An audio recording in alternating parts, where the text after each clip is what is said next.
हरे कृष्णा भक्तों, राधे राधे। हमारे चैनल में आप सभी का स्वागत है। आज हम जानेंगे आषाढ़ मास के शुक्ल पक्ष की एकादशी कब आ रही है और इस व्रत करने के महात्म क्या हैं। आषाढ़ मास के शुक्ल पक्ष की एकादशी 6 जुलाई को आ रही है। इस एकादशी को देवशयनी एकादशी, आषाढ़ी एकादशी, पद्मा एकादशी और हरिशयनी एकादशी भी कहते हैं। पद्म पुराण के अनुसार इस दिन से भगवान विष्णु क्षीर सागर में 4 महीने के लिए योग निद्रा में चले जाते हैं और इसके बाद भगवान विष्णु योग निद्रा से सीधा प्रबोधिनी एकादशी यानी देव उठनी एकादशी पर जागते हैं, जो कि कार्तिक मास के शुक्ल पक्ष की एकादशी होती है। देव शयनी एकादशी के दिन से चातुर्मास की भी शुरुआत हो जाती है। हिंदू धर्म में चातुर्मास के 4 महीने बहुत ही शुभ माने जाते हैं। तो आइए अब हम जानते हैं कि देवशयनी एकादशी की तिथि का प्रारंभ कब हो रहा है और पूजा का शुभ मुहूर्त क्या है, और फिर हम कथा सुनेंगे। देवशयनी एकादशी की तिथि 5 जुलाई को शाम 6:58 पर शुरू होगी और तिथि का समापन 6 जुलाई को रात 9:14 पर होगी।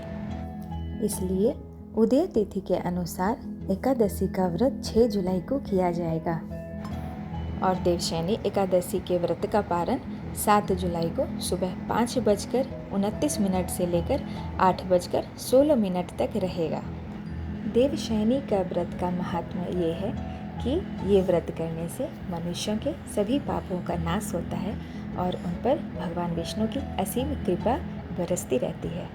चातुर्मास का समय आध्यात्मिक चिंतन, भक्ति और ध्यान लगाने का सबसे अच्छा समय माना जाता है। देवशयनी एकादशी वैष्णवों और भगवान विष्णु के भक्तों के लिए बहुत ही धार्मिक महत्व रखती है।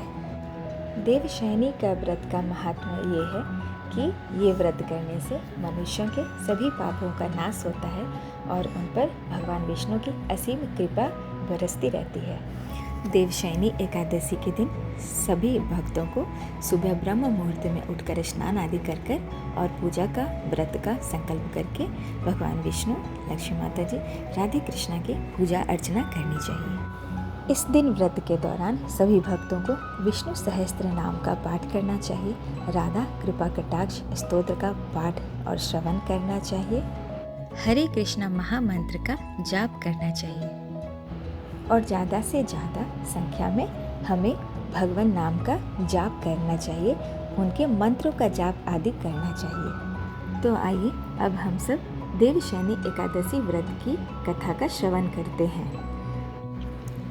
एक समय महाराज युधिष्ठिर ने बहुत ही जिज्ञासापूर्ण पूछे कि हे भगवान, आषाढ़ मास के शुक्ल पक्ष की एकादशी का नाम क्या है और इस व्रत को करने का नियम और विधि क्या है और इस व्रत की कथा क्या है, कृपया इसे बताएं। तब श्री कृष्ण बोले, हे धर्मराज युधिष्ठिर, ध्यान पूर्वक सुनिए। अब मैं आपको एक कथा सुनाने जा रहा हूँ जो सृष्टि के रचयिता ब्रह्मा जी ने नारद जी को सुनाई थी। जैसा कि आप सभी जानते हैं कि नारद मुनि लोक कल्याण हेतु सदैव विचरण करते रहते हैं। ऐसे ही एक दिन नारद मुनि विचरण करते हुए एक दिन ब्रह्मा जी के पास जा पहुँचे और उनसे पूछने लगे, हे पिताश्री, आषाढ़ मास के शुक्ल पक्ष की एकादशी को क्या कहते हैं और यह एकादशी व्रत किस प्रकार सभी जीवों का कल्याण कर सकती है। तब ब्रह्मा जी उनको बोले, हे प्रिय पुत्र, आषाढ़ मास के शुक्ल पक्ष की एकादशी को देवशयनी एकादशी कहते हैं और इसे पद्मा एकादशी के नाम से भी जाना जाता है। इसके विषय में अब मैं तुमको एक पौराणिक कथा सुनाता हूँ। सतयुग के समय में सूर्यवंश के एक अत्यंत पराक्रमी राजा थे। उनका नाम मांधाता था। उनके राज्य में प्रजा बहुत ही सुखी थी। एक बार मांधाता राजा के राज्य में 3 वर्षों तक बारिश नहीं हुई थी, जिसके कारण वहाँ अकाल पड़ गया था। हर तरफ त्रासदी का माहौल बन गया था। इस कारण लोग हवन, यज्ञ, कथा, व्रत, पिंडदान समेत आदि धर्म कार्य करने लगे। प्रजा ने राजा मांधाता को इसके बारे में विस्तार से बताया। राज्य में अकाल को देखकर राजा बहुत चिंतित हुए। उन्हें लगता था कि उनसे आखिर ऐसा कौन सा पाप हो गया है जिसके कारण इतनी कठोर सजा उन्हें मिल रही है। और इस समस्या का निवारण करने हेतु वे अपनी सेना को लेकर जंगल की ओर चल पड़े।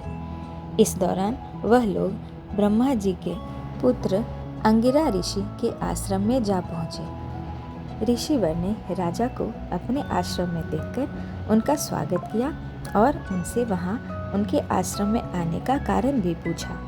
तब राजा ने कहा, ऋषिवर, मैं पूरी निष्ठा से धर्म का पालन करता हूँ। इसके बाद भी राज्य में ऐसा अकाल कैसे पड़ रहा है? कृपया आप मेरी इस समस्या का समाधान बताएं। तब ऋषि अंगिरा ने कहा कि हे राजन, मैं एक सुलभ उपाय आपको बताता हूँ, ध्यान पूर्वक सुने। आषाढ़ मास के शुक्ल पक्ष में योग, भोग तथा मोक्ष प्रदान करने वाली एकादशी, जो कि देवशयनी एकादशी है, वो आ रही है। आप इस एकादशी व्रत का पालन विधि पूर्वक करें, जिसके फलस्वरूप चातुर्मास तक आपके राज्य में वर्षा होगी। इस एकादशी व्रत को करने से मनुष्यों की सभी मनोकामनाएं पूर्ण होती है। ऋषि की बात को सुनकर उन्हें प्रणाम कर राजा अपने राज्य वापस लौट गए। राजा मानधाता अपने राज्य में आकर अपनी पूरी प्रजा के साथ इस व्रत का पालन पूरी निष्ठा से किया, जिसके फलस्वरूप उनके राज्य में पूरी चातुर्मास तक अत्यधिक घनघोर वर्षा हुई। साथ ही साथ राजा के और उनकी प्रजा के सभी मनोकामनाएं पूर्ण हो गई और उनके सभी कष्टों का निवारण भी हो गया।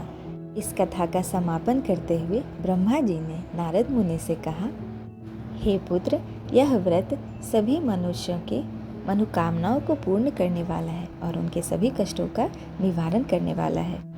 आगे भगवान श्री कृष्ण कहते हैं, हे राजन, यह एकादशी व्रत इतनी प्रभावशाली है कि जो भी व्यक्ति इस व्रत को करता है और इस व्रत की कथा का श्रवण या पठन करता है, वह सभी पापों से मुक्त हो जाता है और उसकी सभी मनोकामनाएं पूर्ण होती है और वह सद्गति को प्राप्त होता है। आपको हमारी ये कथा कैसे लगी? कमेंट बॉक्स में अवश्य बताएं और आगे से हम ऐसी कथाएं लेकर फिर आपके सामने आएंगे।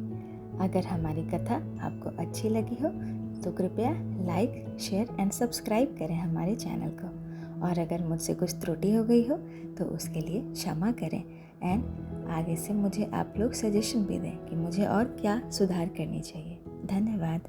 राधे राधे। हरे कृष्णा।